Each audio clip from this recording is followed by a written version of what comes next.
Shalom, perkenalkan nama saya Vesialia Simanjuntak dari Prodi Teknologi Informasi B semester 4. Di video kali ini saya akan menjelaskan tentang program yang sudah saya buat, yaitu tugas dengan topik Uninformed Search.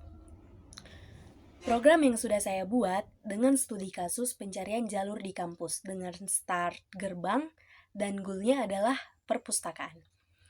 Baiklah, program yang sudah saya buat ini akan mengimplementasikan dua algoritma pencarian dalam graf, yaitu Breadth First Search atau BFS dan Depth First Search atau DFS. Kedua algoritma ini termasuk ke dalam metode Uninformed Search, yaitu metode pencarian yang tidak menggunakan informasi tambahan mengenai jarak atau biaya menuju tujuan. Algoritma hanya menggunakan struktur graf yang menelusuri node hingga menemukan tujuan yang diinginkan. Baiklah, pada bagian awal saya melakukan import library yang diperlukan. Kodenya bisa kita lihat di layar atau yang sudah saya tandain ini. Kode ini digunakan untuk mengimport the queue dari modul collection yang ada di Python. The queue merupakan struktur data yang sangat cocok digunakan untuk membuat queue atau antrian. Struktur queue memiliki sifat FIFO yaitu first in, first out. Artinya, data yang masuk terlebih dahulu akan diproses terlebih dahulu. Struktur ini digunakan pada algoritma BFS karena BFS bekerja dengan cara menelusuri node secara level demi level. Setelah itu, kita membuat fungsi DFS. Kodenya bisa kita lihat di layar atau yang sudah saya tandain ini. Fungsi ini digunakan untuk melakukan pencarian menggunakan algoritma Breadth First Search atau BFS. Fungsi ini memiliki 3 parameter yaitu graph, start, dan goal. Parameter graph berisi struktur graph yang akan kita telusuri. Start merupakan node awal pencarian dan goal adalah node tujuan yang ingin kita temukan. Selanjutnya, kita membuat beberapa variabel yang digunakan dalam proses pencarian. Kita bisa lihat di layar. Variabel visit digunakan untuk menyimpan node yang sudah pernah dikunjungi agar algoritma tidak mengunjungi node yang sama berulang kali. Struktur data yang digunakan adalah set, karena set memiliki proses pencarian yang cepat. Variabel Q merupakan antrian yang digunakan dalam BFS. Pada awalnya, Q diisi dengan path yang berisi node start.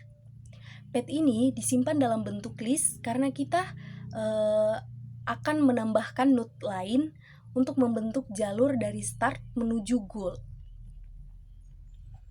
Variabel visit order digunakan untuk mencatat urutan node yang dikunjungi selama proses pencarian sehingga nanti kita dapat melihat bagaimana algoritma menjelajahi graf. Setelah itu, kita menggunakan perulangan while. Kodenya bisa kita lihat di layar. Perulangan ini akan terus berjalan selama masih ada node yang ada di dalam queue. Artinya, selama masih ada node yang belum diproses, maka pencarian akan terus dilakukan. Kemudian kita mengambil elemen pertama dari queue. Kodenya bisa kita lihat di layar. Perintah publeft digunakan untuk mengambil elemen pertama dalam antrian.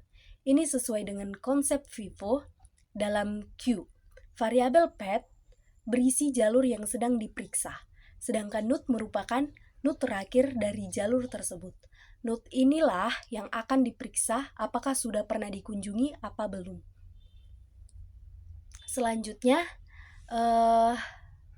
kita memeriksa apakah node tersebut sudah dikunjungi sebelumnya. Kodenya bisa kita lihat di layar. Jika node belum pernah dikunjungi, maka node tersebut akan dimasukkan ke dalam set visit dan juga dicatat ke dalam urutan kunjungan. Kita bisa lihat di layar kode yang sudah saya tandain. Kode ini bertujuan untuk menandai bahwa node yang sudah dikunjungi serta menyimpan urutan kunjungan node untuk ditampilkan pada output nanti. Baiklah, setelah itu kita memeriksa apakah node yang sedang diperiksa merupakan node tujuan. Dapat kita lihat di layar atau kode yang sudah saya tandain. Jika node tersebut sama dengan goal, maka fungsi akan langsung berhenti dan mengembalikan dua hasil, yaitu urutan kunjungan node dan jalur yang ditemukan dari start menuju goal. Jika node tersebut bukan goal, maka algoritma akan melanjutkan pencarian ke node tetangga. Dapat kita lihat di layar atau kode yang sudah saya blok. Perulangan ini digunakan untuk mengambil semua node tetangga dari node yang sedang diperiksa. Informasi tetangga ini diambil dari struktur graph yang kita buat sebelumnya. Untuk setiap tetangga, kita membuat jalur baru. Dapat kita lihat di layar atau kode yang sudah saya tandain. Pertama, kita menyalin jalur sebelumnya ke dalam variabel newPath. Kemudian, node tetangga ditambahkan ke jalur tersebut. Setelah itu, jalur baru dimasukkan kembali ke dalam queue untuk diproses dalam langkah berikutnya. Dengan cara ini, BVS akan menjelajahi graph secara bertahap dari level terdekat ke level yang lebih jauh. Jika seluruh node sudah diperiksa namun goal tidak ditemukan, maka fungsi akan mengembalikan nilai default. Dapat kita lihat di layar atau kode yang sudah saya tandai ini. Kode ini artinya jalur menuju tujuan tidak ditemukan.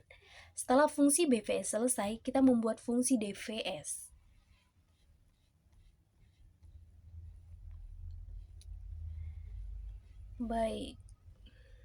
Baiklah, kita masuk ke fungsi DVS atau kode yang sudah saya blok atau saya tandain ini. Fungsi ini memiliki tujuan yang sama, yaitu mencari jalur dari start ke goal, namun menggunakan metode depth first search. Berbeda dengan DVS yang menggunakan queue. DVS menggunakan stack. Dapat kita lihat di layar atau kode yang sudah saya blok, saya tandain.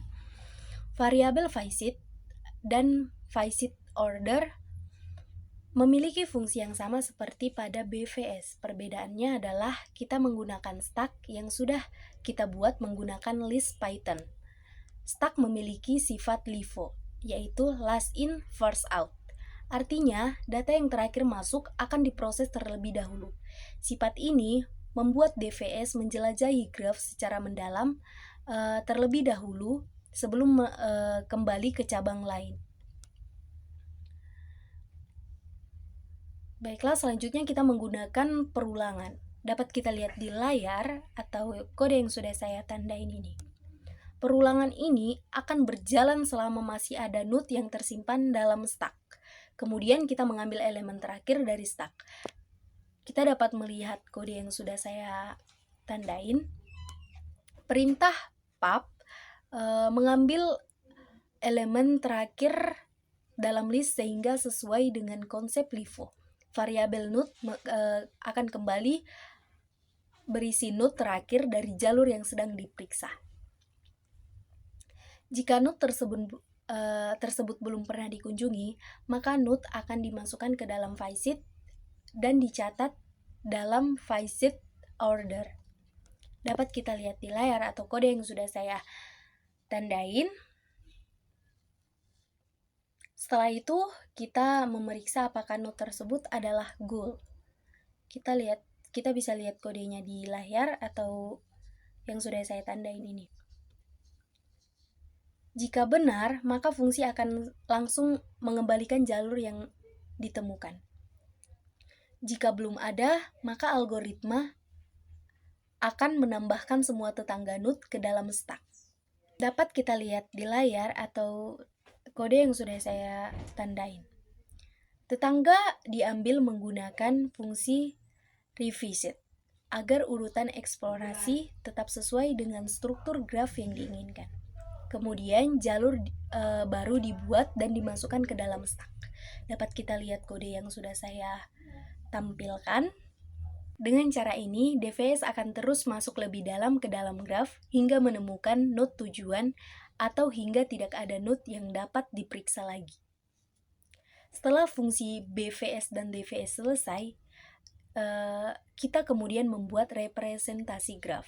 Graf direpresentasikan menggunakan dictionary Python, di mana setiap key merupakan node dan value merupakan daftar tetangga dari node tersebut. Contoh atau kode representasi grafnya dapat kita lihat di layar atau yang sudah saya tandain ini. Struktur ini menunjukkan hubungan antara lokasi di dalam kampus. Misalnya, node gerbang terhubung dengan parkiran, kantin, dan gedung A. Selanjutnya, kita menentukan node awal dan node tujuan. Dapat kita lihat di layar. Artinya, pencarian jalur dimulai dari gerbang dan tujuannya adalah perpustakaan. Setelah itu, kita menjalankan algoritma BVS. Dapat kita lihat di layar. Kode ini memanggil fungsi BVS dengan parameter graf, node awal, dan node tujuan. Hasilnya akan disimpan dalam dua variabel, yaitu urutan kunjungan node dan jalur yang ditemukan. Kemudian hasilnya ditampilkan ke layar. Kode yang sudah saya tampilkan ini, yaitu program akan menampilkan urutan node yang dikunjungi oleh BVS, jalur yang ditemukan dari start ke goal, serta jumlah langkah yang dibutuhkan. Baiklah, setelah itu, program menjalankan algoritma DVS dengan cara yang sama. Dapat kita lihat kodenya di layar.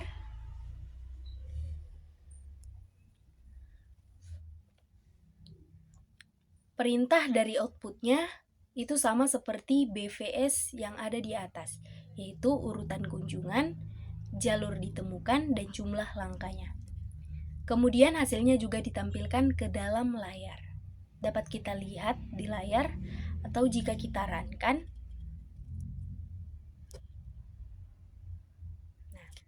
dia akan menampilkan output seperti ini. Hasil BVS dan DVS dengan urutan kunjungan, jalur ditemukan, dan jumlah langkah. Baiklah, dengan menjalankan kedua algoritma ini, kita dapat melihat perbedaan cara kerja BVS dan DVS. BVS biasanya menemukan jalur terpendek karena menelusuri graf secara bertahap dari node yang terdekat.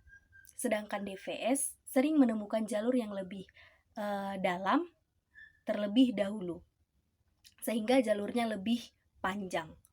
Melalui program ini, kita dapat memahami bagaimana algoritma pencarian bekerja dalam menyelesaikan masalah pencarian jalur pada struktur graf. Sekian presentasi saya. Jika ada kesalahan kata, saya mohon maaf. Terima kasih.